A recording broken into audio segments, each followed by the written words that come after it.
అబ్రహాము కట్టిన బలిపీఠాన్ని మీతో పంచుకోవాలని ఆశపడుతున్నాను. దేవుని లేఖనాలు అబ్రహాము ఒక శ్రేష్టమైనటువంటి వ్యక్తిత్వాన్ని కలిగినటువంటి వాడు. అబ్రహాము బైబిల్లో విశ్వాసులకు తండ్రి అని పిలువబడ్డాడు. అబ్రహాము మనందరికీ కూడా మాదిరికరమైనటువంటి వాడు. అబ్రహాము విశ్వాసంలో దేవుని ప్రేమించే విషయంలో మనకి మాదిరికరంగా ఉన్నారనే విషయాన్ని జ్ఞాపకం చేస్తున్నాను. అబ్రహాం అనేటువంటి వ్యక్తి కల్పిత పాత్ర కాదు. అబ్రహాం అనేటువంటి వ్యక్తి జీవితం అనేది ఒక కల్పితం కాదు. కానీ ఈనాటికి కూడా ఆర్కియాలజిస్టులు వాళ్ళు మీరు మెసపతోమియా అనేటువంటి ప్రాంతం, ఇరాక్ దగ్గరలో బాగ్దాద్ అనే ప్రాంతం ఉంది. అక్కడ టెల్ కయూర్ అనే ప్రాంతంలో వారికి కొన్ని ట్యాబ్లెట్స్ ఆర్కియాలజిస్టులకు లభించినాయి. అందులో ఊర్ అనేటువంటి ఒక పట్టణం కూడా వారు గమనించడం జరిగింది. ఆ పట్టణము బైబిల్ గ్రంథంలో కూడా ఉంది. అబ్రహాం యొక్క ఊరి పేరు ఊరైతే అతని యొక్క సివిలైజేషన్స్, అబ్రహాం యొక్క జీవిత చరిత్ర అంతా కూడా ఆర్కియాలజిస్టులు కూడా గమనించగలరు. కేవలం బైబిల్ గ్రంథంలో మాత్రమే కాదు, ఆ పురాతత్వ ఆధారాలు కలిగినటువంటి వ్యక్తి అబ్రహాం అని చెప్పడానికి ఎంతగానో ఇష్టపడుతున్నాను. ఉదయకాల సమయంలో అబ్రహాము కట్టించిన బలిపీఠాల గురించి మనం ధ్యానం చేద్దాం. 4 బలిపీఠాలని అబ్రహాం కట్టించాడు. అవి మనకి ఏ ఆధ్యాత్మిక పాఠాలు నేర్పుతాయో త్వరగా మీతో మాట్లాడి మీ కొరకు నేను ప్రార్థించడానికి ఇష్టపడుతున్నాను. దయచేసి గ్రంథాలు తెరవండి. నిర్గమాకాండము 20వ అధ్యాయము 24వ వచనాన్ని చదువుకుందాం. అబ్రహాము కట్టిన 4 బలిపీఠాల గురించి ఈరోజు మనం ధ్యానం చేద్దాం. ఈ వచనంలో మనం గమనిస్తే దేవుడు క్లియర్గా చెప్తున్నాడు, built an altar for me, నా కోసం బలిపీఠాన్ని నిర్మించండి, so that I will bless you. దేవుడు చెప్తున్న మాట, బలిపీఠాన్ని నిర్మించండి, బలిపీఠాన్ని కట్టండి, తద్వారా మేము నేను దీవిస్తాను అని దేవుడు మాట్లాడుతున్నాడు. అబ్రహాము 4 బలిపీఠాలను కట్టాడు. అబ్రహాము శ్రేష్టమైన బలిపీఠాలను కట్టాడు. అందరూ బట్టనేమో దేవుడు అబ్రహాముని దీవించాడు. మీరు కూడా మీ జీవితంలో బలిపీఠాలని కట్టినప్పుడు మీ జీవితాన్ని, మీ కుటుంబాన్ని ప్రభు దీవిస్తాడు. మీ యొక్క సంపాదన ప్రభు దీవిస్తాడు. మంచి ఆరోగ్యంతో, స్వస్థతతో దేవుడు మిమ్మల్ని నింపుతాడనే విషయాన్ని మీకు జ్ఞాపకం చేస్తున్నాను. చూడండి, బైబిల్లో మొదటి బలిపీఠాన్ని ఎవరు కట్టారంటే నోవహు కట్టాడు. నోవహు మొదటి బలిపీఠాన్ని కట్టాడు. అబ్రహాము 4 బలిపీఠాలను కట్టినట్లుగా మనం చూస్తుంటాం. ఏంటి బలిపీఠం అంటే అర్థం ఏంటి? What is altar? ఇంగ్లీష్లో దీన్ని ఆల్టర్ అన్నారు. చెప్పండి, మీరు ఇంగ్లీష్లో చూస్తున్నారు కదా, ALTAR, ఆల్టర్. ఆల్టర్ అనేటువంటి మాట ఎక్కడి నుంచి వచ్చిందంటే ఆల్టేరియం అనేటువంటి ఆ పదం నుంచి వచ్చింది. ఆల్టేరియం అనేటువంటి పదం నుంచి వచ్చింది. ఆ మాటకు అర్థమండి హై అని అర్థం. హై, హెచ్చైనది అని అర్థం. హెచ్చైనది అనే పదం నుంచి ఆల్టర్ అనేటువంటి ఆ మాట మనము అర్థం చేసుకోవచ్చు. ఇంకో మాటలో చెప్పాలంటే గాడ్స్ టేబుల్, బలిపీఠము, బలిని అర్పించేటువంటి ఆ యొక్క పీఠాన్ని బలిపీఠం అని కూడా మనం చెప్పుకోవచ్చు. భూ సంబంధమైనటువంటి మానవుడు పర సంబంధమైనటువంటి ఆశీర్వాదాల్ని పొందుకునేటువంటి స్థలమే బలిపీఠము. స్తోత్రం చెప్పండి. భూ సంబంధమైనటువంటి మానవుడు పరలోక సంబంధమైన ఆశీర్వాదాలను పొందుకునేటువంటి ఆ యొక్క స్థలమే బలిపీఠము. ఈరోజు మన జీవితాల్లో కూడా కొన్ని బలిపీఠాలకు మనం కట్టాలి. అబ్రహాము కట్టి దీవించబడ్డాడు. మనం కూడా బలిపీఠాలను కట్టినప్పుడు దేవుని యొక్క గొప్ప దీవెనలు, ఆశీర్వాదం పొందుకుంటాం. అబ్రహాం ఎక్స్పర్ట్ అండి. బలిపీఠాలను కట్టడంలో ఈజ్ ఎక్స్పర్ట్. బహు నేర్పరితనం కలిగినటువంటి వాడు, గొప్ప చాకచక్యం కలిగినటువంటి వాడు, మంచి క్రియేటివ్ పవర్ ఉన్నటువంటి వాడు అబ్రహాం. చాలా చక్కగా బలిపీఠాలను కట్టాడు. వేటితో కట్టాడంటే రాతితో కట్టాడు. కానీ తన గుడారాలు మాత్రం డేరాలతో కట్టుకున్నాడు. ఆలోచన చేయండి, తన ఇంటిని మాత్రం డేరాలు వేసుకున్నాడు. దేవుని బలిపీఠాన్ని మాత్రం దేంతో కట్టాడు? రాళ్లతో కట్టాడు. అంటే పర్మనెంట్గా ఉండాలని. చూడండి, ఈరోజున అబ్రహాం నుంచి మనం నేర్చుకోవాల్సింది ఏంటంటే తను ఎక్కడికి వెళ్ళిపోయినా శాశ్వత గుడారాలను ఏర్పాటు చేసుకోలేదు. అంటే మన జీవితాల్లో కూడా మన నివాసాలు, లేకపోతే మన ఈ లోకంలో జీవించేటువంటి ఈ జీవితం అనేది శాశ్వత కాలమైనటువంటిది కాదు. ఈ లోకంలో మన యాత్రికులం, పరదేశులం. ఈ లోకంలో మనం ఎవరు? యాత్రికులం, పరదేశులం. ఈ లోకం మనకు శాశ్వతం కాదు. ఈ లోకము, దాని ఆశలు గతించిపోతాయి. అందుని బట్టి మనం చూడాల్సింది పరలోక రాజ్యం వైపు మన కన్నులు ఎత్తాలి. అబ్రహాం నుంచి నేర్చుకోవాల్సింది ఏంటంటే దేవుని సంబంధమైన బలిపీఠాలని రాళ్లతో కట్టాడు, తన గుడారాలు మాత్రం డేరాలతో కట్టాడు. అంటే తన ఉద్దేశం ఏంటంటే దేవుని కార్యము ఘనంగా జరగాలి, దేవుని కార్యాలు ఘనంగా జరగాలి, రాజు కార్యము వేగంగా జరగాలని దేవుని లేఖనం సెలవిస్తుంది. యేసయ్య కార్యాలు ఘనంగా జరగాలి. మనం ఏ విషయంలో ఆలస్యం చేయొచ్చేమో కానీ, మన కార్యాలను అశ్రద్ధ చూపించచ్చేమో కానీ దేవుని కార్యాలు మాత్రం అశ్రద్ధ చూపడానికి లేదు. దేవుని సన్నిధికి అశ్రద్ధ చూపడానికి లేదు. ఏమంటే వారం అంతా కూడా మనం ఏం చేస్తామంటే మన పనుల విషయంలో అక్కడికి ఇక్కడ తిరుగుతాం. నిజంగా ఉద్యోగం అంటాం, పెళ్ళిళ్ళకి, పేరెంట్లకు తిరుగుతాం. ఆదివారం వచ్చేటప్పటికి అలసిపోయి ఇంట్లో ఉండిపోయేటువంటి వారు చాలామంది ఉన్నారు. దేవుళ్ళు ఎక్కడెక్కడ నీ కార్యాలు, పెళ్ళిళ్ళు, పేరెంటాలు, ఆ తర్వాత ఫ్రెండ్స్ దగ్గరికి, నీ ఉద్యోగ వేటలు, రాజకీయ మీటింగ్లకి ఏమో చాలా ఆసక్తిగా తిరుగుతావు. దేవుని సన్నిధికి వచ్చేటప్పటికి రెస్ట్ కావాలని కోరుకుంటావు. సాతానుడు అటువంటి ఉద్దేశాన్ని జీవితంలో కలిగిస్తున్నాడు. ఏమండి, సాతానికి 9 కొడుకులు ఉన్నారట. ఎంతమంది? ఒక ఆయన సరదాగా చెప్పాడు, ఆ విషయాన్ని చెప్తున్నాను. సాతానికి ఎంతమంది కొడుకులు ఉన్నారట? 9 అట. ఒకడు ఎవరంటే రానివ్వడంట. మీరు చూడండి, ఆ కొడుకుల పేర్లు ఇచ్చాను చూడండి ఒకసారి. ఆ కొడుకుల పేర్లు, ఫస్ట్ కొడుకు పేరేంటి? రానివ్వడం. ఎన్ని కరెక్ట్గా బైబిల్ పట్టుకుని దేవుని మందిరానికి వచ్చేటప్పటికే అప్పుడే ఫ్రెండ్ వస్తాడు. రానివ్వడు, ఆగిపో, చాలే, సాయంకాలం చూసుకుందాంలే, లేకపోతే తర్వాత చూసుకుందాం అని చెప్పి మొదట రానివ్వడు అనేటువంటి కొడుకుని జయించి మీరందరూ కూడా చక్కగా దేవుని సన్నిధికి వచ్చేసారు. దేవునికి స్తోత్రం, హల్లెలూయా. రానివ్వడనేటువంటి కొడుకును దాటుకుంటూ మీరు దేవుని మందిరానికి వచ్చారు. వచ్చి కూర్చున్న తర్వాత ఆడేమంటాడంటే ఉండనివ్వడు. ఏం చేయనివాడు? బయట బటర్ మిల్క్ ఇస్తున్నారు, బయటకు వచ్చాయి, బళ్ళు అలా ఉన్నాయి, నీకోసం ఎదురు చూస్తున్నాయి. బళ్ళ మీద కూర్చుని కాసేపు ఏం చేయి, మంచిగా కబుర్లు పెట్టు. ఐపీఎల్ అయిపోతూ ఉంది, ఏ టీం ఎంత సాధించారో, ఎన్ని మార్కులు వచ్చినాయో, గత లాస్ట్ నైట్ మ్యాచ్ ఎవరెన్ని కొట్టారో, అసలే లాస్ట్ నైట్ ఆర్సీబీ కొట్టారట, ఇప్పుడు వచ్చేప్పుడు కొట్టలేదు, ఆర్సీబీ 2వ మ్యాచ్ గెలిచిందట. ఇవన్నీ కబుర్లు ఆడుకోవడానికి ఆడు లోపల ఉండనివ్వడో. ఎవరినో చూసుకుంటాడు లైక్ మైండెడ్ పీపుల్ని, ఇద్దరు కలిసి బయటికి వెళ్ళిపోతారో. ఉండనివ్వడో. ఆయన జయించాలి మనం, సాతాను కొడుకులేదు. ఒకవేళ నీ జీవితంలో దేవుని సన్నిధిలో కూర్చుంటే వెంటనే ఫోన్ వస్తుంది. ఎక్కడి నుంచి? ఫ్రెండ్ దగ్గర నుంచి. ఫోన్ లిఫ్ట్ చేయాలా వద్దా? SMS వస్తుంది అప్పుడే. SMS ఇంకా చాలామంది మందిరానికి వచ్చి కూడా ఫోన్లో చాటింగ్లు చేస్తూ ఉంటారు. వాడి యొక్క సాతాను యొక్క ప్రధానమైనటువంటి ఆ యొక్క అంశం అది. ఉండనివ్వడు. యోధా ఇస్కరియోతు చూడండి, ఆ రొట్టె పుచ్చుకోగానే ఏమైపోయాడు చెప్పండి? యోధా ఇస్కరియోతు యేసు ప్రభుని అమ్మేసినటువంటి రొట్టె పుచ్చుకోగానే బల్ల కోసం వస్తాడు, ఆ బల్ల తీసుకోగానే బయటికి వెళ్ళిపోయాడండి. ఉండనివ్వడు. మూడోడి పేరేంటి? మూడో కొడుకు పేరు విననివ్వడో. చాలామందికి దేవుని వాక్యం ఎలా ఉంటుందో జోలపాటలో ఉంటుందండి. ఎలా ఉంటుంది? జోలపాటలాగా.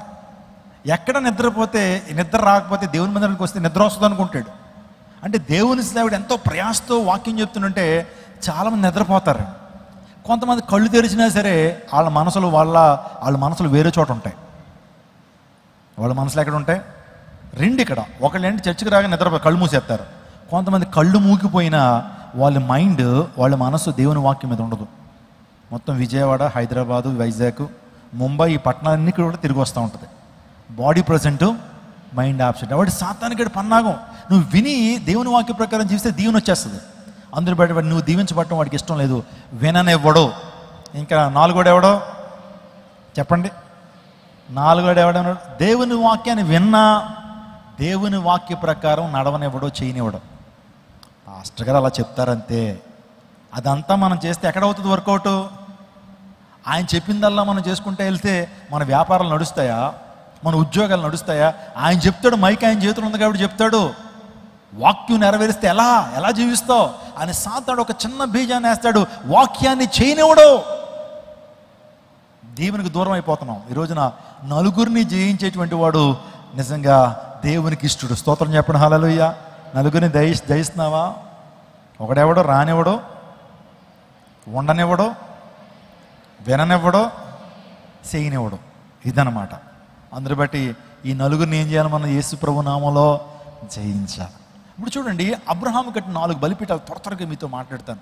మొదటి బలిపీఠం ప్రత్యక్ష బలిపీఠం. చెప్పండి, నాతో చెప్పండి. ఈరోజు నీ లెసన్ నేర్చుకుని వెళ్ళాలి మీరు అందరూ కూడా. ఈ బలిపీఠం, మొదటి బలిపీఠం పేరేంటి? అందరూ చెప్పండి. The altar of revolution. ప్రత్యక్ష బలిపీఠం. ఇప్పుడు చదవండి, ఆదికాండం 12:7 యెహోవా అబ్రాహామునకు ప్రత్యక్షమై నీ సంతానమునకు ఈ దేశం ఇచ్చేదనని చెప్పగా అతడు తనకు ప్రత్యక్షమైన యెహోవాకు ఒక బలిపీఠమును కట్టెను. Are you understanding my dear church? Here Abraham built an altar. Abraham ఒక ఆల్టర్ నిర్మించాడు. ఎప్పుడంటే దేవుని ప్రత్యక్షత అబ్రహాముకు కలిగినప్పుడు. దేవుని ప్రత్యక్షత తన జీవితంలో కలిగినప్పుడు అతడు ఒక బలిపీఠాన్ని కట్టాడు. అది ఎక్కడ కట్టాడంటే షెకెంలో కట్టాడు. చెప్పండి అందరూ కూడా, ఈ బలిపీఠాన్ని, మొట్టమొదటి బలిపీఠాన్ని అబ్రహాం ఎక్కడ కట్టాడంటే షెకెము అనే ప్రాంతం ఉంది, అందులో ఈ బలిపీఠాన్ని కట్టాడు. షెకెము అనే మాటకు అర్థం ఏంటంటే భుజము అని అర్థం. చెప్పండి, షెకెము అనే మాటకు అర్థం ఏంటి? భుజము. ఈ ప్రాంతంలో, షెకెము అనే ప్రాంతంలో మీరు చూస్తున్నారు, ఆ షెకెము ఇప్పుడు అలా ఉందండి. ఆ ప్రాంతంలో మీరు ఫోటో చూస్తున్నారు కదండి, షెకెము అనేటువంటి ఆ ప్రాంతంలో ఈ బలిపీఠాన్ని కట్టాడు. ఇప్పటికీ కూడా అబ్రహాం కట్టినటువంటి బలిపీఠాలని మనం గమనించవచ్చు. ఫిలిస్తీన్లు చాలామంది అబ్రహాము కట్టిన బలిపీఠాలని పడగొట్టినప్పుడు తన కొడుకైన ఇస్సాకు మరలా తన తండ్రి కట్టించిన బలిపీఠాలన్నింటి కూడా తిరిగి కట్టించాడు. ఏమండి, ఆ బావుల్ని తిరిగి కట్టించాడు అనేటువంటి విషయాన్ని దేవుని లేఖలో మనం చూస్తున్నాం. మన జీవితాల్లో ప్రత్యక్షత, దేవుని ప్రత్యక్షత చాలా అవసరం అండి. దేవుని ప్రత్యక్షతలో దేవుడు మనకి ఇస్తున్నప్పుడు దాన్ని అనుసరించి మనం నడుచుకోవాలి. దేవుడు ఏ విధంగా ప్రత్యక్షపరచబడ్డాడు ఈ లోకానికి? దేవుడు ఆత్మస్వరూపి. ఆయన సకల చరాచర సృష్టిని తన నోటి మాట ద్వారా కలుగు చేసినటువంటి సృష్టికర్త అయిన, స్వయంభవుడు, అగోచరుడైన, ఆలోచన చేయండి, దేవుడు ఆత్మస్వరూపి అయిన, సమీపింపరాని తేజస్సులో అమరత్వం కలిగినటువంటి దేవాదేవుడు తన ప్రత్యక్షతను మానవులకు ఇచ్చాడు. ఆయన మనకు తన ప్రత్యక్షతను ఇచ్చాడు. ఏ విధంగా తన ప్రత్యక్షతను ఇచ్చాడు అంటే, మన జాతికి ఆలోచన చేస్తున్నాడు. దేవుని ప్రత్యక్షతలు సృష్టి ద్వారా దేవుని ప్రత్యక్షత ఈ ప్రపంచంలో కలిగిందండి. సృష్టి ద్వారా. ఈ సృష్టి మనం చూస్తున్నాం కదా, సృష్టి అంటే ఏంటి? మనం చూస్తున్నటువంటి పదార్థాలు, సూర్యుడు, చంద్రుడు, గాలి, నీరు, అగ్ని, పంచభూతాలు, చెప్పండి సృష్టి. సముద్రాలు, పీఠభూములు, ఇంకా చెప్పాలంటే ఈ ప్రపంచంలో మానవుడు సృష్టి, జంతువుల సృష్టి, పక్షుల సృష్టి. ఈ సృష్టిని మనం చూస్తున్నప్పుడు దేవుడు ప్రత్యక్షపరచబడ్డాడు. ఆకాశం దేవుని మహిమను వివరించున్నవి, అంతరిక్షం ఆయన చేతి పని ప్రచురపరచున్నది.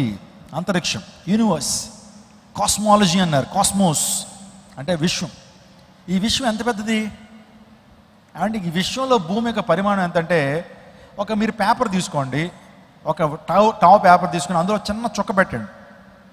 ఈ ప్రపంచంలో భూమి యొక్క పరిమాణం ఎంతంటే ఒక చిన్న చుక్క అంత. మీరు ప్రపంచంలో ఒక శాస్త్రవేత్తని ముందు పెడతాను, బతుకున్న శాస్త్రంలో చాలా సుప్రసిద్ధుడు. వాస్తవానికి ఆ వ్యక్తిని ఐజాక్ న్యూటన్ ఐన్స్టీన్తో పోలుస్తూ మాట్లాడారు. బ్లాక్ హోల్స్ గురించి మాట్లాడాడు. కృష్ణ బిలాల్ గురించి మాట్లాడిన గొప్ప సైంటిస్ట్ ఆ వ్యక్తి స్టీఫెన్ హాకింగ్. మీరు చూస్తున్నారు స్టీఫెన్ హాకింగ్. అతను యవ్వన కాలంలో అతనికి ఒక విచిత్రమైన జబ్బు కలిగిందండి, జబ్బు చేసింది. ఆ జబ్బు రాగానే ప్యారలైట్ అయిపోయాడు అనమాట. బాడీ అంతా ప్యారలైట్ అయిపోయింది, పారాలసిస్ వచ్చేసింది. అతనికి పనిచేసేది కాళ్ళు, చేతులు, ఏ అవయవాలు పనిచేయవు, కేవలం మెదడు మాత్రమే పనిచేస్తుంది. ఈ వ్యక్తిని చూస్తున్నారు, ఈ వ్యక్తి గొప్ప సైంటిస్ట్, పిచ్చోళ్ళ ఉన్నాడు కదండి. కానీ ఈ వ్యక్తి ప్రపంచంలో అందరికంటే, బ్రతుకున్నటువంటి అందరికంటే గొప్ప జ్ఞానవంతుడు. ఇతనికి ఉన్న విజ్డమ్, నాలెడ్జ్, ఇతనికి ఉన్నటువంటి పాండిత్యము మరొకరికి లేదని చెప్పొచ్చు. ఇతని యొక్క లెసన్ వినటానికి ప్రపంచంలో గొప్ప శాస్త్రవేత్తలు అందరూ ఇలా కూర్చుంటారండి. ప్రపంచంలో గొప్ప శాస్త్రం, అతని నోటి నుంచి ఏం జారువారుతుందా, విశ్వం గురించి మాట్లాడతాడు ఆయన, కాస్మోస్ గురించి మాట్లాడతాడు. ఆ తర్వాత కృష్ణ బిలాలు అంటే బ్లాక్ హోల్స్ గురించి మాట్లాడతాడు. ద థియరీ ఆఫ్ రిలేటివిటీ గురించి మాట్లాడుతూ ఉంటాడు. అంత ఫిజిక్స్, కెమిస్ట్రీ అద్భుతంగా మాట్లాడగలిగినటువంటి గొప్ప శాస్త్రవేత్త స్టీఫెన్ హాకింగ్ ఒక సందర్భంలో అంటాడు, visible matter is only 1%, invisible matter is 99%. See, if you want to see the visible matter in the world, in the universe, even God has to open his mouth, let us know అనే విషయాన్ని చెప్తాడు. మరొకసారి చెప్తున్నాను, మనకట ఈ ప్రపంచంలో కనిపించే పదార్థం అంట కేవలం 1%. ఇప్పుడు దాకా మానవుడు చూసిన పదార్థం ఎంత? 1%. ఇప్పటి వరకు మానవుడు చంకలు గుద్దుకుంటున్నాడు కదా. హబుల్ టెలిస్కోప్లు కనిపెట్టి మేము అంగార గ్రహాలకు వెళ్తున్నాం, మేము అక్కడికి వెళ్తున్నాం, కెమెరాలు కలుగు చేసామని. మానవుడు చూసినటువంటి విశ్వం ఎంత అంటే కేవలం 1%. కనిపించిన విషయం ఎంత ఉంది? 99% ఉంది. సో దేవుడు కనుక తన నోటిని తెరవపోతే, దేవుడు తన ప్రత్యక్షను ఇవ్వకపోతే మానవుడు ఏనాడు కూడా దీన్ని చూడలేడు. ఆ విషయాలు తెలుసుకోవాలంటే సృష్టికర్తే తన నోటిని తెరవాలి. అప్పుడే మానవుడికి చాలా మర్మాలు అర్థమవుతాయి. అర్థం చేయండి, దేవుడు తన ప్రత్యక్షతను ఈ సృష్టి ద్వారా మానవ జాతికి అందించాడండి. ఈ విశ్వంలో అనేకమైనటువంటి గెలాక్సీలు, నెబ్యులాలు, ఇంకా మనం చెప్పాలంటే మనం ఉన్నటువంటి గెలాక్సీ, ఈ పాలపుంతలో భూమి యొక్క గ్రహంగా ఉంది. భూమితో పాటు నవగ్రహాలు ఉన్నాయి. నవగ్రహాలతో పాటు అనేకమైన నక్షత్రాలు ఉన్నాయి, అనేక నెబ్యులాలు ఉన్నాయి. ఇంకా చెప్పాలంటే చాలా క్లస్టర్స్ ఉన్నాయి. ఇవన్నీ కూడా ఒక పాలపుంతలో ఉన్నాయండి. పాలపుంత అంటే మీరు ఆలోచించండి, ఒక గెలాక్సీ అంటే ఈ చిన్న పరిమాణం అనుకుందాం.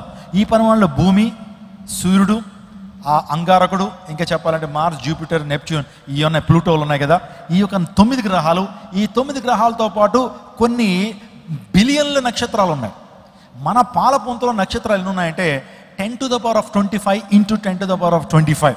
ఇంటికి వెళ్ళిన తర్వాత క్యాలిక్యులేట్ చేసుకోండి, ఎన్ని సున్నాలు వస్తాయి మీరు చూడండి. ఒకటి పక్కన ఎన్ని సున్నాలు వస్తాయి చూడండి. అన్ని నక్షత్రాలు ఒక గ్యాలక్సీలో ఉన్నాయి. మీరు చూస్తున్నారు చూడు కదా, ఇది ఒక గ్యాలక్సీ. ఈ గ్యాలక్సీలో నవగ్రహాలు ఉన్నాయి, నక్షత్రాలు ఉన్నాయి, చాలా చాలా ఉన్నాయి. ఇలాంటి గ్యాలక్సీలు, ఇలాంటి పాలపుంతలు విశ్వంలో కొన్ని బిలియన్ ఉన్నాయి. ఎన్ని ఉన్నాయి? విశ్వంలో కొన్ని బిలియన్ ఉన్నాయి. మీరు జస్ట్ ఊహించండి, ఇప్పుడు మొత్తం యూనివర్స్లో భూమి పరిమాణం ఎంత? చిన్న డాట్. దేవుడు అంటున్నాడు, నేను కలుగు చేసిన సృష్టిని చూడండి అయ్యా, దేవుడు ఉన్నాడో లేదు మీకు అర్థం. చాలామంది దేవుడు లేడని అంటారు. దేవుడు లేడని చెప్పడానికి మనం ఏ ఆధారం ఇవ్వలేమండి. దేవుడు ఉన్నాడని చెప్పడానికి అనేక మంది ఆధారాలు ఇవ్వచ్చు. ఈ విశ్వం సృష్టించబడిన వస్తువులు ఆలోచన చేయడం ద్వారా సృష్టికర్త ఎవరో మనకు అర్థమవుతుంది. అందుని బట్టి రోమా 1:19 ఆయన నిత్య శక్తట, ఆయన శక్తి గురించి, ఆయన దైవత్వమును జగదుత్పత్తి మొదలుకొని సృష్టించబడిన వస్తువుల్ని ఆలోచించడం వలన తేటబడుచున్నది గనుక వారు నిరత్తులై ఉన్నారు. ఈరోజు దేవుడిని నువ్వు తెలుసుకోవాలనుకుంటే, దేవుడు ఉన్నాడా లేని విషయాన్ని తెలుసుకోవాలనుకుంటే ఒకసారి సృష్టించబడిన వస్తువులను ఒకసారి చూడు. సూర్యుని గురించి ఎప్పుడైనా ఆలోచన చేసావా? చంద్రుని గురించి ఎప్పుడైనా ఆలోచన చేసావా? లేకపోతే ఈ విశ్వం అది తిరిగేటువంటి ఆ యొక్క యాక్సిస్ గురించి, భూమి తాను చుట్టూ తాను తిరుగుతూ సూర్యుని చుట్టూ తిరుగుతుంది కదా, అలా తిరగమని ఎవరు చెప్పారు? భూమిని శూన్యంలో ఎవరు వేలాడదీశారు? భూమి తాను చుట్టూ తాను తిరుగుతూ సూర్యుని చుట్టూ తిరగడం ద్వారా ఏం జరుగుతున్నాయి? రాత్రింబవళ్ళు ఏర్పడుతున్నాయి. 365 days సంవత్సరాలు ఇవన్నీ ఏర్పడడానికి కారణం భూమి తాను చుట్టూ తాను తిరగడం ద్వారా. భూమి తాను చుట్టూ తాను తిరుగుతూ సూర్యుని చుట్టూ తిరిగేటువంటి ఆ మార్గాన్ని ఏమంటారు? కక్ష అంటారు. ఏమంటారు? ఇంగ్లీష్లో ఆర్బిట్ అంటారు. ఆర్బిట్ అంటారు. ఈ ఆర్బిట్లో, ఈ మార్గంలో ఎప్పుడైనా సరే ఏ చిన్న తేడా వచ్చినా సరే భూమి మీద ఏ ప్రాణకోటి జీవించలేదు. ఫర్ ఎగ్జాంపుల్, భూమి తాను చుట్టూ తాను తిరుగుతూ సూర్యుని చుట్టూ తిరుగుతున్నప్పుడు సూర్యునికి జస్ట్ 1 సెంటీమీటర్, అంటే ఆలోచించండి, 1 ఇంచు అటువైపుగా వెళ్ళింది అనుకోండి, అంటే సూర్యుని దగ్గరగా తిరిగింది అనుకోండి, భూమి మీద సముద్రాలన్నీ కూడా ఏమవుతాయంటే ఆవిరైపోతాయి. ఎంత తేడా చూడండి. మీరు సూర్యుని చుట్టూ తిరుగుతుంది కదా భూమి, ఇలా మీరు చూస్తున్నారు. ఆ కక్షలో కొద్దిగా తేడా వచ్చినా సరే 1 సెంటీమీటర్ తేడా వచ్చి ఇలా కొద్దిగా సూర్యుని దగ్గరగా తిరుగుతుంది అనుకోండి, అప్పుడు భూమి మీద సముద్రాల నీళ్ళేవన్నీ ఏమైపోతాయంటే ఆవిరైపోతాయి. అంత వేడి ఉంటుంది. మనందరం కూడా బంగాళాఖాతం నుంచి నడుచుకుంటూ వెళ్ళిపోవచ్చు. ఎందుకంటే బంగాళాఖాతం ఆవిరైపోద్ది, నీళ్ళు ఉండవు అందులో. ఏది? ఆ భూకక్షలో కొద్ది తేడా వచ్చిన, పోనీ సూర్యునికి దగ్గరగా కాకుండా కొద్ది దూరంగా, ఇప్పుడు తిరుగుతున్న మార్గం కాకుండా కొద్ది దూరంగా తిరిగింది అనుకోండి, అప్పుడు కూడా మనం అండమాన్ నికోబార్ ఐలాండ్స్కి, అమెరికాకి సముద్రాల్లో నడుచుకుంటూ వెళ్ళిపోవచ్చు. ఎందుకంటే సముద్రంలో నీళ్ళన్నీ కూడా మంచు అయిపోతాయి. ఇప్పుడు నా ప్రశ్న ఏంటంటే, నాస్తికులకి కరెక్ట్గా అదే కక్షలో తింపాలని ఎవరు నిర్ధారించారు? అదే కక్షలో తిరగాలని ఎవరు డిసైడ్ చేశారు? ఆలోచన చేసావా? దేవుడు ఒక కక్షను నిర్మించాడు. ఇదే కక్షలో తిరుగు భూమి, నేను చెప్పేంతవరకు ఇదే కక్షలో తిరుగు. భూమికి గురుత్వాకర్షణ శక్తిని దేవుడు పెట్టాడు. ఒకవేళ భూమికి గురుత్వాకర్షణ శక్తి లేకపోతే చెప్పండి ఏమవుతుంది? ఫర్ ఎగ్జాంపుల్, మనందరం గురుత్వాకర్షణ శక్తి ఉంది కదా భూమికి, అందుని బట్టి ఇలా కూర్చోగలిగాం. అదే భూమికి గురుత్వాకర్షణ శక్తి దేవుడు 1 సెకండ్ తీసేసాడు అనుకోండి, 1 నిమిషం 1 సెకండ్ గురుత్వాకర్షణ శక్తి తీసాడు అనుకోండి, జమ్మని ఎగిరిపోతాం మనం అందరం. ఈ ల్యాప్టాప్ ఎగిరిపోద్ది, పాలిమ్యాన్లు ఎగిరిపోతాడు, ఈ డ్రెస్సులు ఎగిరిపోతాయి. భూమి మీద ఏ వ్యక్తి కూడా జీవించలేడు. ఒక్క సెకండ్ గ్రావిటీ కనుక భూమికి తీసేస్తే దేవుడు ఈ ప్రపంచంలో ఎవడో బ్రతకలేడు, అందరూ ఎగిరిపోతాను విషయంలోకి. మరి గురుత్వాకర్షణ శక్తిని ఎవరు పెట్టారు? కరెక్ట్గా 9.8 ఉండాలని ఆ వాల్యూ ఎవరు పెట్టారు? గురుత్వాకర్షణ శక్తి ఎంత? సో గ్రావిటీ ఎంత? G. 9.8 ఫిజిక్స్ చదువుకున్న వారికి ఇట్స్ ఎ మినిమం బిట్ కదా. అందరికి 9th క్లాస్లో చదువుకున్న గ్రావిటీ ఈజ్ ఈక్వల్ టు 9.8. కరెక్ట్గా 9.8 ఉండాలని ఒక సృష్టికర్త, ఒక ఇంటెలిజెంట్ డిజైనర్, సర్వాన్ని తన నోటి మాట కొలిచిన సృష్టికర్త ఆ యొక్క 9.8ని డిసైడ్ చేసి పెట్టాడు. అందుని బట్టి ఇప్పటికీ కాన్స్టెంట్గానే ఉంది అది. ఇవన్నీ ఆలోచన చేస్తున్నప్పుడు అందుని బట్టి అంటాడు, ఆయన నిత్యశక్తియు దైవత్వమును, ఆయన కలుగు చేసిన వస్తువుల గురించి ఆలోచన చేస్తున్నప్పుడు ఆయన శక్తి ఏంటో మనకు అర్థమవుతుంది. స్తోత్రం చెప్పండి, హల్లెలూయా. ఇండియన్ రైల్వేస్ ఉన్నాయి, అప్పుడప్పుడు ఏమవుతూ ఉంటుంది, ఎంత పట్టాలు తప్పించకూడదన్నా, ఎంత టెక్నాలజీ వాడుతున్నా సరే పట్టాలు తప్పుతాయి తప్పవా? అదేంటండి, మరి భూమి కలుగు చేయబడి కొన్ని లక్షల సంవత్సరాలు అయినా ఏదైనా పట్టా తప్పిందా? భూమి తన కక్షలో ఏదైనా మార్పులు వచ్చినాయా? ఎప్పుడూ మార్పు రాలా. మరి ఒక ఇంటెలిజెంట్ డిజైనర్, ఒక అద్భుతమైన నిర్మాణకుడు దీనంతా కూడా కలుగు చేస్తున్నాడు. విశ్వము ద్వారా దేవాదేవుడు తన నిత్యశక్తి దైవత్వమును ఆయన ప్రత్యక్షపరుచుకున్నాడు. ఎంతో ఆలోచన చేయక్కర్లా, నీ శరీరాన్ని ఒకసారి ఇంటికి వెళ్ళిన తర్వాత నీ ముక్కు పనిచేసే విధానం, నీ కళ్ళు పనిచేసే విధానం, నీ గుండె పనిచేసే విధానం, నీ కాలేయం, ఊపిరితిత్తులు, నీ రక్త ప్రసరణ వ్యవస్థ, నీ యొక్క వ్యవస్థల గురించి ఆలోచన చేస్తున్నప్పుడు ఇంత అద్భుతమైన మెషిన్ మనలో ఉంది. ఎప్పుడు కూడా మనం అనుకుంటాం ఏంటో నా జీవితం అనుకుంటాం, కానీ నీ లోపల దేవుడు గొప్ప మెషిన్ పెట్టాడు. నీ కళ్ళు పనిచేసే తీరు చాలా గొప్పది కదండి. నీ కంటిని కనుక ల్యాబొరేటరీలో తయారు చేయాలంటే కనుక ఒక కంటిని ల్యాబొరేటరీలో తయారు చేయాలంటే 2,50,000 ట్రాన్సిస్టర్లు అవసరం అవుతాయట. మన కంట్లో ఎన్ని ఉన్నాయి? ఈ కంప్యూటర్లో ఉండే ట్రాన్సిస్టర్స్ ఉంటాయి. మన కళ్ళల్లో దేవుడు పెట్టాడు ఈ ట్రాన్సిస్టర్స్ని. మన చెవి కావచ్చు, మన యొక్క నిర్మాణం ఎంత గొప్పదంటే ఆర్డర్గానే పెట్టాడు కదండి దేవుడు. ఆర్డర్గా పెట్టాడు. ముక్కు ఇక్కడ కాకుండా వెనకాల ఎక్కడ ఉందనుకోండి, ఎలా ఉంటుంది పరిస్థితి? కళ్ళజోడు పెట్టుకోలేం కదా. దేవుడు మరి ఏమనుకున్నాడో, రానున్న దినాల్లో భవిష్యత్తులో ప్రజలకు కొద్ది సైట్ వస్తుంది. ఆ సైట్ వచ్చినప్పుడు ఇలాంటి కళ్ళజోడు ఒక దాన్ని తయారు చేస్తారు. కరెక్ట్గా అది ఎక్కడ పెడతారు? ఈ ముక్కు మీద స్టాండ్ అవ్వాలి. ముక్కు ఇక్కడ కాకుండా వేరే చోట ఉందనుకోండి, నోరు ఇక్కడ కాకపోతే ఈ మోకాల మీద ఉందనుకోండి, ఎలా ఉంటుంది పరిస్థితి? దేవుడు ఎంత అద్భుతమైన నిర్మాణకుడు అంటే, ముందు మనం ఏ ఆహారం ఏం చేస్తాం? ఇలా పెట్టుకోగానే వాసన చూస్తాం. ఈ ముక్కుతో వాసన చూసి నోటితో తింటాం. ఈ నాలుక రుచి కలికలు ఏమండి, ఈ అంగిడి లోపల ఉన్నటువంటి జీర్ణ వ్యవస్థ, ప్రత్యుత్పత్తి వ్యవస్థ, స్కెలిటరీ సిస్టమ్, ఈ సిస్టమ్స్ అన్నీ కూడా అద్భుతంగా దేవాదేవుడు ఒక అద్భుతమైన విధానంలో నిర్మించినప్పుడు, ఓ మానవులారా, నా దైవ శక్తి, నిత్య శక్తి మీకు అర్థం కావాలి. అందుని బట్టి ఇంత అద్భుతమైన నిర్మాణాన్ని నేను జరిగించాను. అందుని బట్టి దావీదు అంటాడు, ఏమని తెలుసా? నువ్వు నన్ను కలుగు చేసిన విధము చూడగా నాకు భయమును ఆశ్చర్యమును కలుగుచున్నవి. నా అంతరింద్రియములు నువ్వే కలుగు చేసి ఉన్నావు. కలుగు చేసుకున్నావు. ఇంకా మనం ఆలోచన చేస్తే ప్రత్యుత్పత్తి వ్యవస్థ గురించి ఆలోచన చేస్తే అద్భుతమైన విషయాలు. ఒక చిన్న కణము, సుమారుగా 5 కోట్ల కణాలు పురుషుని యొక్క శరీరంలోంచి స్త్రీ యొక్క శరీరంలోకి వెళ్తున్నప్పుడు, ఏమండి ఆ శరీరంలోకి ఎప్పుడైతే వెళ్ళినప్పుడు, ఆ శుక్ర కణాలు ఎప్పుడైతే వెళ్ళినప్పుడు, స్త్రీ యొక్క శరీరంలో ఉన్నటువంటి ఎర్ర రక్త కణాలు, తెల్ల రక్త కణాలు చాలా కణాలను చంపేస్తుంది. అన్నిటినీ అండాశయంలోకి పంపించదు. అలా వెళ్తా ఉన్నప్పుడు, అలా మార్గం చేస్తూ వెళ్తున్నప్పుడు సుమారుగా 5 కోట్ల కణాల్లో సుమారుగా 5,000 కణాలు మాత్రమే బతుకుంటాయి. మిగతా అన్ని చచ్చిపోతాయండి. ఆ 5,000 కణాల్లో కేవలం ఒక్క కణం మాత్రమే స్త్రీ యొక్క అండాశయంలోకి వెళ్తుంది. ఒక్క కణం మాత్రమే. 5,000 కణాలు, సుమారుగా 5 కోట్ల కణాలు పోటీ పడతాయి, నేను వెళ్తానని. కానీ దేవాదేవుడు నిన్ను మాత్రమే పలానా పాలిమాన్యుల్ రావాలి, ఆ కణాన్ని దేవుడు ఐడెంటిఫై చేసి స్త్రీ యొక్క అండాశయాలకు ఆ కణాన్ని పంపించాడు. ఆ కణము ఫలదీకరణ చెంది, అండంతో ఫలదీకరణ చెంది పాలిమాన్యుల్ ప్రపంచానికి వచ్చాడు. హల్లెలూయా. దేవునికి నీ పట్ల ఎంత గొప్ప ప్రణాళిక ఉందో మీరు ఆలోచన చేస్తున్నారా? దేవుడి పట్ల ప్రణాళిక కలిగి నువ్వు రావాలని దేవుడు తీర్మానించుకున్నాడు. ఒకవేళ ఆ కణం కాకపోతే వేరే కణం ఉంటే వేరే వాళ్ళు వచ్చేవారు. కానీ దేవుడు నీవు రావాలనే అనాది కాల సంకల్పం ఆయనకు ఉంది. మెస్పరైజ్ అయిపోతాం మన ఈ యొక్క విషయాలన్నీ కూడా తెలుసుకుంటున్నప్పుడు. అందుని బట్టే దావీదు సింపుల్గా తేల్చేశాడు, ప్రభు నువ్వు నాకు కలుగు చేసిన విధము చూడగా నాకు భయం కలుగుచున్నది. ఆ 9 మాసాలు ఆ పిండం ఎదుగుదల గురించి ఆలోచన చేస్తున్నప్పుడు సైంటిస్టులు కూడా జుట్టు పట్టుకుంటారండి. ఇది ఎలా సాధ్యం? ఆ పిండంలో ఎదుగుతున్న ఆ పిండానికి ఎముకలు ఎలా వచ్చినాయి? ఆ చిన్న మాంసపు ముద్ద, చిన్న కణానికి ఎముకలు ఎలా వచ్చినాయి? ఈ అందమైన కళ్ళు ఎలా వచ్చినాయి? ఆ జుట్టు ఎలా వస్తూ ఉంది? లోపల గుండె, ఊపిరితిత్తులు, కాలేయము, ఇంకా చెప్పాలంటే ప్రేగులు, ఇవన్నీ ఎలా ఫామ్ అవుతున్నాయి? ఎవ్వరికి అంతు పట్టట్లేదు. ఈ రోజున దేవుని సృష్టి అంత గొప్పది. హల్లెలూయా.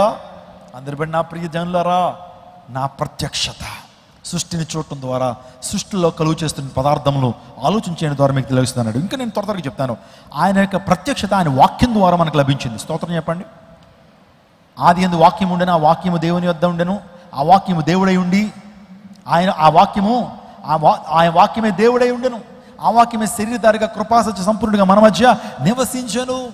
వాక్యమే శరీరం ధరించుకునే లోకానికి వచ్చింది. వాక్యమే రక్త మాంసం ధరించి లోకానికి వచ్చింది. యేసుక్రీస్తు ప్రభువుగా ఈ దేవుడి లోకానికి అరుదించాడు. స్తోత్రం చెప్పండి. హల్లెలూయా. ఇంకా చెప్పాలంటే ఆయన ఆత్మ ద్వారా ఆయన ప్రత్యక్షతను ఇస్తున్నాడు. ఆత్మ ప్రత్యక్షతలు ప్రభు ఇస్తున్నాడు. మొదటి బలిపీఠం ఏంటి? ప్రత్యక్ష బలి. అందరికీ శుభవార్త. ప్రతి ఆదివారం 10,000 మంది ఒక చోట చేరి దేవుణ్ణి ఆరాధిస్తున్న జీవం గల దేవుని సంఘం. స్వస్థత, విడుదల, అభిషేకం పొందాలనుకుంటున్నారా? దురాత్మ శక్తుల నుంచి విడుదల కావాలా? ఆర్థిక ఇబ్బందుల నుంచి విడుదల కావాలా? సంతానలేమితో బాధపడుతున్నారా? కుటుంబ సంక్షేమం కొరకు ప్రత్యేక ప్రార్థనలు కోరుకుంటున్నారా? శాంతి లేక ఆత్మహత్య చేసుకోవాలనుకుంటున్నారా? నిజమైన ఖచ్చితమైన వాక్యం చేత బలపడాలని ఆశిస్తున్నట్టయితే రండి. క్రైస్ట్ టెంపుల్ మీ కొరకే. ప్రతి ఆదివారం 4 ఆరాధనలు జరుగుతున్నాయి. మొదటి ఆరాధన ఉదయం 6 గంటలకు, రెండవ ఆరాధన ఉదయం 8 గంటలకు, మూడవ ఆరాధన ఉదయం 10 గంటలకు, 4వ ఆరాధన సాయంత్రం 6:30 జరుగును. స్థలం Christ temple, Mary Stella indoor stadium, Pantakaluva road, NTR circle, Vijayawada. ముఖ్య ప్రసంగికులు ప్రపంచ వ్యాప్తంగా వాక్యమునందించి కోట్లాది మందికి దీవెనకరముగా ఉన్న మన దైవజనులు రెవరెండ్ డాక్టర్ పాల్ ఇమాన్యుయల్ గారు మరియు నిస్సీ పాల్ గారు శక్తివంతమైన సందేశాలను అందించి ప్రతి ఒక్కరి కొరకు ప్రత్యేక ప్రార్థనలు చేయుదురు. హృదయాలను హత్తుకునే అద్భుతమైన స్తుతి ఆరాధన సాక్ష్యాలు, ప్రతి విశ్వాసిపై ప్రత్యేక శ్రద్ధ, గృహ దర్శనాలు, ఇంకా మరెన్నో. ప్రతి ఆరాధనలో వేల మంది ప్రజలు పాల్గొంటూ ఆత్మీయముగా బలపడుచున్నారు. పాటలు, ఆరాధన, వర్తమానముల ద్వారా దేవుని ఆత్మీయ కార్యములు అనేకులు పొందుకుంటున్నారు. విజయవాడ చుట్టుపక్కల ప్రాంతాల నుంచే కాక వందల కిలోమీటర్ల దూరం నుంచి ప్రజలు వచ్చి ఆత్మీయ మేలులు పొందుచున్నారు. ప్రతి ఆదివారం హోలీ కమ్యూనియన్ సర్వీస్. దూర ప్రాంతము నుండి వచ్చు వారికి ప్రేమ విందు కలదు. కుటుంబాలతో రండి. దేవుడిచ్చే గొప్ప రక్షణ, స్వస్థత, అభిషేకాన్ని పొందుకొనండి. రండి, మీ దుఃఖము నాట్యముగా మార్చబడును. మరిన్ని వివరాలకు సంప్రదించండి 88 6276 777.